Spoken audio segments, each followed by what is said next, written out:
Olnuka biyabbi mootii duniyaa diini haatir koonu ta'e gargaarsa keetiini.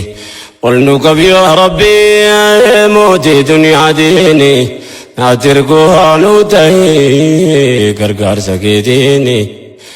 Haatir koonu ta'e gargaarsa keetiini.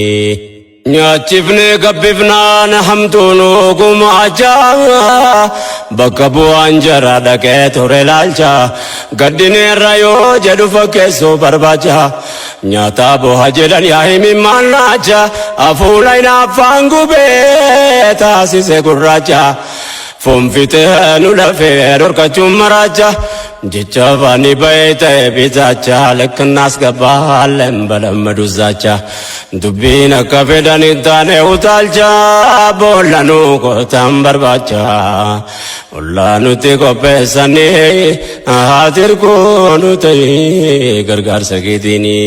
Fashallaan agarree kiyya aduun kaa'e ummanni buqqa'ee dhufee biyya ga'ee jaraanu buqqises nagaa wajjin taa'e kanaaf jireenyi keenya garaan si madaa'e gocha lana ragaa waan baay'ee nu ta'e addunyaan callisee jaannu laala taa'e kanaaf kana jechuu baadhus maqaa dhahe baay'achuun nu yakka ta'e.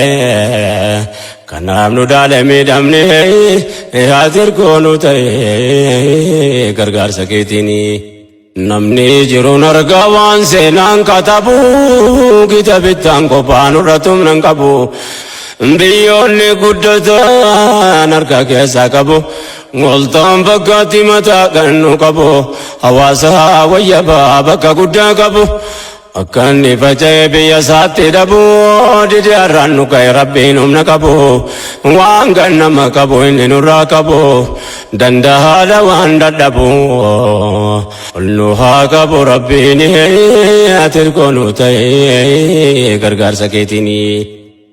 Waan taane yoo dubbii ofitti deeffanne nurka tafte dubbii yoo wal gaggaafanne osoman dorgomii mo'amu amanne akka kufne beeynaani kaana yaadanne bakkatti dhabamne ofiin barbaadanne ba'aa gabrummaa daagaa mataa sifanne.